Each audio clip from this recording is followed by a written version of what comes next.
Here we have the outside of the auto sleeper Kemerton XL. If we firstly come to the LPG filler, just here, all we need to do is just push, twist, and the dust cover will pop out. Our UK fillers just slide over this part just here, and then it's just a matter of twisting the nozzle round and then pulling a lever towards us to lock it onto the side of the van. Once we've done this, we just need to hold a button down to commence filling. If we continue to hold the button down, it will eventually click off once the tank is full, or you can just put in as many litres as you want.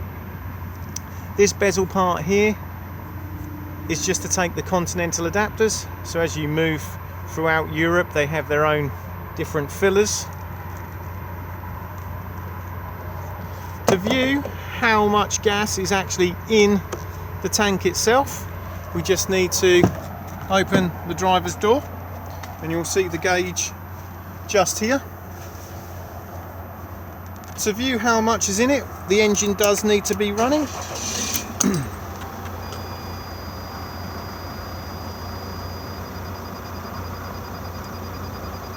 As you consume gas, obviously these little green lights will go out until you eventually end up back at red, letting you know that you need to be topping the tank back up again.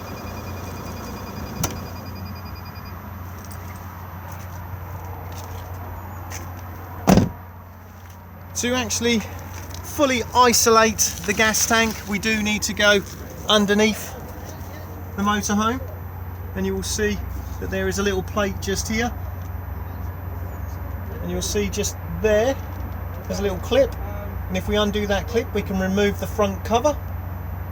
And on doing this, there is a brass knob underneath here, so we can turn the gas completely off.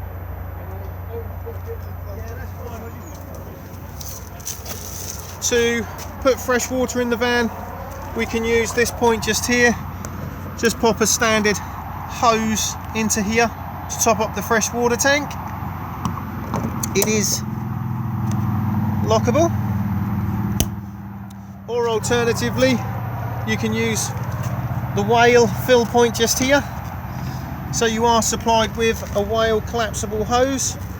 All we need to do is just get the end here and then plug it in and then slide back down.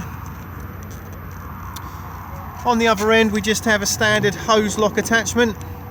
You do need to make sure that the control panel is on and that you've turned the external fill point on as well, and then you can then start filling the tank up. The beauty of this particular system is that if you are on a fully serviced pitch, you can just leave the water turned on and it will constantly top the tank back up again. To remove, just slide up, pinch in, and it will then pop back out again. Directly beneath it we have the flue for the boiler. We do not need to do anything with this, but do make sure that nothing is obstructing it. We then have external TV and satellite points, and there is also a 12-volt socket just there as well. We then have the fresh water drain and the grey water drain, and the mains hookup point just here. Just remember that when you are removing the mains lead, that you also push down on the blue lever just here. At the rear of the van we have the flue for the space heater. Again, we don't need to do anything with it, but just make sure that nothing is obstructing it. And then the spare wheel is just located just here. To check the tyre pressure, we do have a valve just here, so we can top it up if required.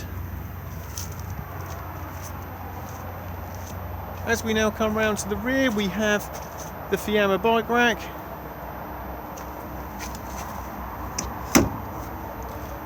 And if I now open the rear doors,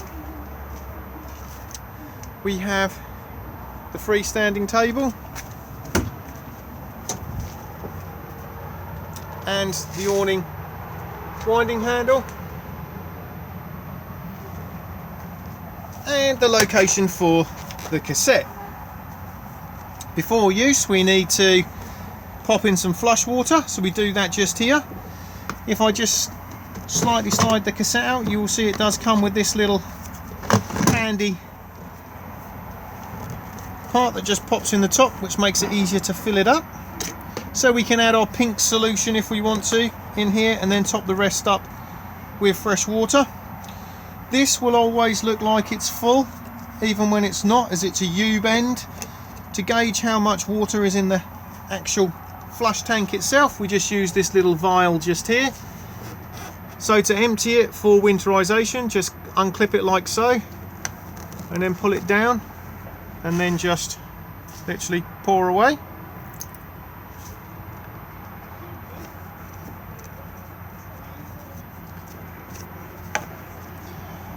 The cassette itself,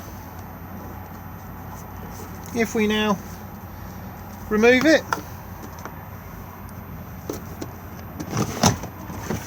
comes out like so. These are all now on wheels with extendable handles. Before use, remove the cap and add your toilet chemical with a small amount of water. This is where they also empty from as well. Just remember that when you are emptying it, to hold the button in just here to release the vacuum inside. It's also advisable to keep these seals lubricated. Thetford do their own seal lubricant, but any silicone based lubricant is fine. This is a nice quick and easy way of just giving the cassette a good clean out. If you do need to gain full access to it, you can twist this whole section and remove. You'll see at the moment it's in the locked position. We just need this arrow to point just here.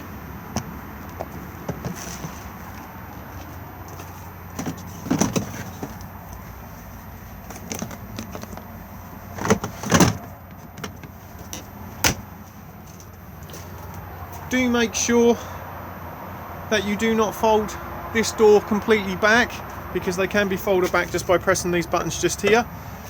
Because this has had the bike rack fitted, as the door swings, it would put two dents into the side of the van just here.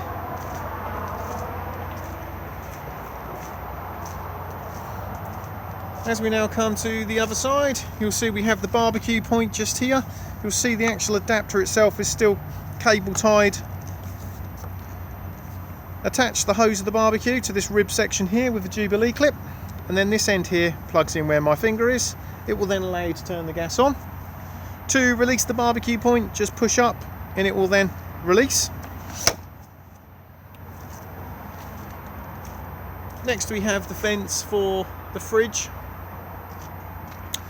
This is a fully winterized van, so you are supplied with winter covers that look like this. So if you are using the van in extremely cold climate, these can be hooked on at the bottom and then just clipped into place like so. This will then only allow the fridge to vent from the bottom and just at the top just here, thus holding some heat in and making the fridge run efficiently.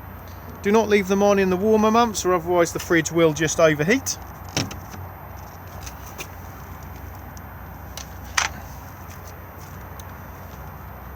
We have the electric step just here. This operates just here. It will also automatically put itself back in when you start the engine. Beside this, we then have the awning light, and beside that we then have the step light just there.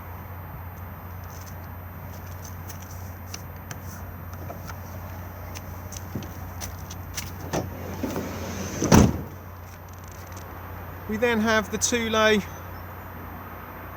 wind out canopy.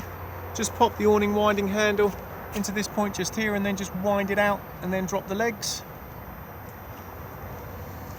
Diesel fill just here. Cap undone on the ignition key.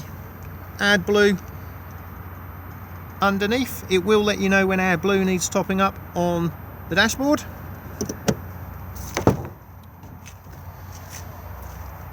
tyre pressure is just here, and then beside the passenger seat we have the air suspension top up. So on the rears we have little airbags that can be inflated and deflated depending on load and comfort. Anywhere in the green is acceptable. Easy to top them up and let them down, just on the little valves either side just here. These can be topped up using either a compressor, a foot pump. I've even managed to do them on a hand pump. They do not require a great deal of air. The jack and wheel brace kit is located underneath the passenger seat in its own box just here, and then the vehicle battery itself is just located in the floor here, and bonnet release just here.